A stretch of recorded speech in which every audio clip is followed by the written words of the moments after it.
नमस्कार दोस्तों, आज की कहानी का शीर्षक है भगवान का सत्कार। एक गांव में दामोदर नाम के एक गरीब ब्राह्मण रहा करते थे। ब्राह्मण को लोभ और लालच बिल्कुल भी न था।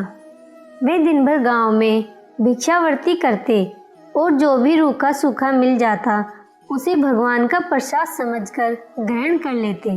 तय समय पर ब्राह्मण का विवाह संपन्न हुआ। विवाह के उपरांत ब्राह्मण ने अपनी स्त्री से कहा कि देखो, अब हम गृहस्थ जीवन में प्रवेश कर रहे हैं। गृहस्थ जीवन का सबसे पहला नियम होता है कि अतिथि सत्कार करना, गुरु आज्ञा का पालन करना और भजन कीर्तन करना। मैं चाहे घर में रहूं या ना रहूं, लेकिन घर में कोई अतिथि आए तो उसका बड़े अच्छे से अतिथि सत्कार करना। चाहे हम भूखे रह जाएं, लेकिन हमारे घर से कोई भी भूखा जाने न पाए। ब्राह्मण की बात सुनकर ब्राह्मणी ने मुस्कुराते हुए कहा, अच्छी बात है, मैं इन सब बातों का ध्यान रखूंगी। आप निश्चिंत रहें और भजन कीर्तन कर प्रभु भक्ति में ध्यान लगाएं। ब्राह्मण और ब्राह्मणी सुखी सुखी अपना जीवन यापन करने लगे। ब्राह्मण रोज सुबह अपने घर से भिक्षावृत्ति के लिए आसपास के गांव में जाते और जो कुछ भी मिलता उसे प्रभु इच्छा मानकर ग्रहण करते। ब्राह्मण के घर की स्थिति बहुत ही सामान्य थी। कभी कभी तो दोनों पति पत्नी को भूखा ही सोना पड़ता, लेकिन फिर भी दोनों पति पत्नी सुखी सुखी अपना जीवन यापन कर रहे थे। मन में कोई भी द्वेष और लालच न था। भगवान बड़े लीलाधर हैं। वे देवलोक में बैठे बैठे सब कुछ देखते हैं। उनकी लीला बड़ी विचित्र है। वे समय समय पर अपने भक्तों के दुख हरने किसी न किसी वेश में आते रहते हैं। वे हमेशा अपने भक्तों की परीक्षा लेते हैं। एक दिन ब्राह्मण की भक्ति और त्याग से प्रसन्न होकर भगवान ब्राह्मण के घर साधु का वेश धारण कर ब्राह्मण की परीक्षा लेने पहुँचे। भगवान ब्राह्मण के घर के बाहर बने चबूतरे पर बैठे और भिक्षा के लिए आवाज लगाई। ब्राह्मण ने जब साधु महात्मा की आवाज सुनी तो वह बाहर आया।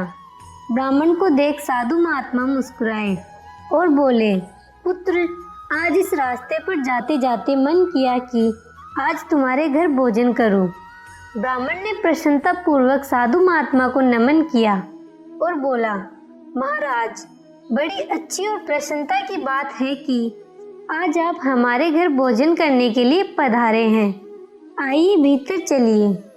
इतना कहकर ब्राह्मण साधु महात्मा को घर के भीतर ले आया और बिछौना बिछाकर विश्राम के लिए निवेदन किया।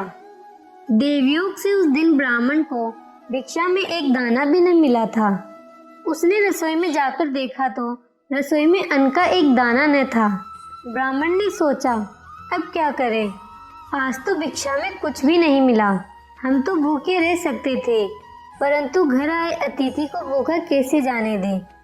घर में फटे पुराने कपड़ों और बर्तनों के अलावा कुछ भी सामग्री न थी। ब्राह्मण ने अपनी स्त्री से कहा कि आज हमारे घर से अतिथि भूखा ही चला जाएगा। हमने आज तक भगवान की जो भी भक्ति की है उसका कोई मोल न रह जाएगा। ब्राह्मण की पत्नी ने कहा, आप घबराते क्यों हैं? कुछ न कुछ जतन तो हो ही जाएगा। पत्नी की बात सुनकर ब्राह्मण ने ब्राह्मणी से पूछा, तेरे पास कोई गहना है? ब्राह्मणी बोली, गहना तो नहीं है और कपड़े भी फटे पुराने हैं। पत्नी की बात सुनकर ब्राह्मण बोला, तो फिर अतिथि सत्कार कैसे करेंगे? ब्राह्मणी बोली, आप नाई की दुकान से कैंची ले आओ। ब्राह्मण नाई की दुकान से कैंची ले आया। ब्राह्मणी ने अपने सिर के केश अंदर अंदर से काट लिए और बाहर के केश बांध लिए। अपने केश ब्राह्मण को देकर ब्राह्मणी बोली, आप बाजार में जाकर ये केश बेच आओ और इनसे जो भी रुपए मिले उनके दाल चावल लेते आना। ब्राह्मण बाजार गया और केश बेचकर बाजार से दाल चावल ले आया। दोनों पति पत्नी ने बड़े आदर से साधु महाराज को भोजन कराया।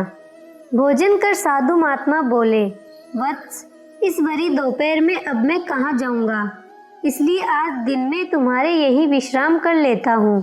साधु महाराज की बात सुनकर ब्राह्मण ने प्रसन्नता पूर्वक कहा, बड़ी अच्छी बात है महाराज, आपकी सेवा का इससे अच्छा अवसर नहीं मिल सकता। इतना कहकर ब्राह्मण साधु महाराज के चरणों के पास बैठकर उनके पैर दबाने लगा। अब परेशानी महाराज के शाम के भोजन की थी। ब्राह्मण फिर महाराज के भोजन की चिंता करने लगा। अपने पति को चिंता में देख ब्राह्मणी बोली, आप व्यर्थ चिंता न करें, मैं हूं ना, कुछ न कुछ उपाय हो जाएगा। शाम को ब्राह्मणी ने अपने सिर के बचे हुए केश काटकर ब्राह्मण को दिए और ब्राह्मण से दाल चावल खरीद लेने को कहा। ब्राह्मण बाजार से दाल चावल ले आया। रात्रि भोजन में भी दोनों पति पत्नी ने बड़े ही प्रसन्नता और आदर के साथ साधु महाराज को भोजन कराया। भोजन करने के बाद साधु महात्मा बड़े प्रसन्न हुए और बोले, वत्स, तुम्हारे प्रेम से मैं तृप्त हो गया हूँ, लेकिन इस अंधेरे में कहाँ जाऊँगा। सोच रहा हूँ आज रात्रि यहीं विश्राम कर लूँ। साधु महाराज की बात सुनकर ब्राह्मण बोला, महाराज, ये जो कुछ भी है सब प्रभु का है, आप निश्चिंत होकर यहाँ विश्राम कर सकते हैं। ये मेरा सौभाग्य है कि मुझे आपकी सेवा करने का अवसर प्राप्त हो रहा है। इतना कहकर दोनों पति पत्नी साधु महात्मा के चरणों में बैठ गए। साधु महात्मा के सो जाने के बाद महात्मा के चरणों में ही दोनों पति पत्नी सो गए।